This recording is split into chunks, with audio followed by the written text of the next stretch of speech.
What's up, Dark Souls 2 fans, and welcome back to another episode of Methodical Gamer. Today we're taking a look at my Power Stance Majestic Greatsword build. Taking a look at the description, we can see this sword's been passed down to all left-handed swordsmen. When the sword is placed in the left hand, it gains the unique moveset that is similar to Artorias from Dark Souls 1. The base stat requirement for the Majestic Greatsword is 25 Strength, 25 Dexterity, 20 Intelligence, and 20 Faith. Now, all over the internet, people are disagreeing on the stat requirement for the Power Stance for the Majestic Greatsword, so here they are. It is 38 Strength and 38 Dexterity, 20 Intelligence, and 20 Faith. So no Intelligence and Faith do not get the 1.5 multiplier, and yes, 37.5 does round up to 38.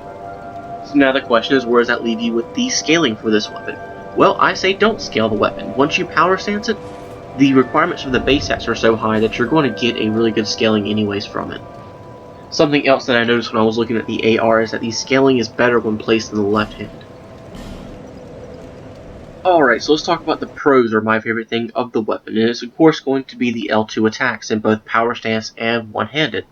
But still, the best part is so easily overlooked is actually going to be in the right hand. Reason for being, everyone knows the left hand attack so well, they know the prep and therefore they know how to easily dodge it.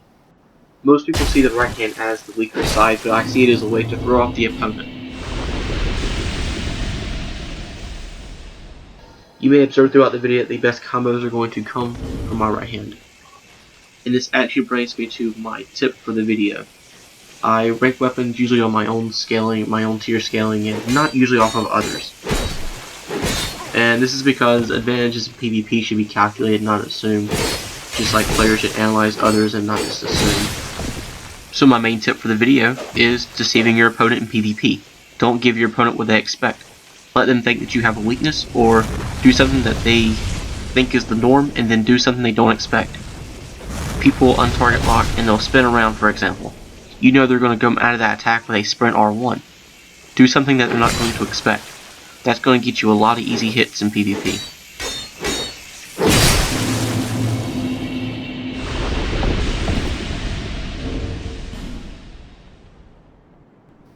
As I've already mentioned, the best combos are going to be in the right hand. You have so many more possibilities from the thrusting attack, and then you can do the cancel animation, backstep R1. The next best thing that's going to happen is going to be the one-handed L2 attack, and that's great.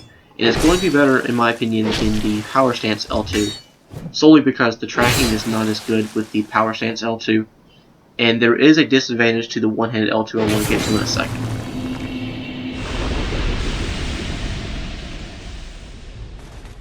Alright, even though the one-handed L2 has better tracking, and I think it's the better of the two L2 attacks, it has one big downfall. It is probably one of the most easily parried attacks in this game, as demonstrated by Man of the North. In this next clip, I am using both the one-handed and the Power Stance L2, and I want to show that even though your opponent rolls through the first L2, they're going to get clipped by the second one. And the exact opposite is for the Power Stance one. Your opponent's going to get the spin around attack, and then they're going to get the overhead attack.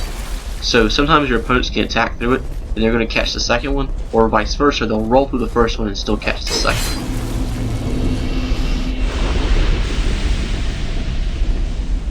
Thank you guys for watching this video. Please show your support to my channel by hitting that like and subscribe button. And until next time, play smart and keep on winning.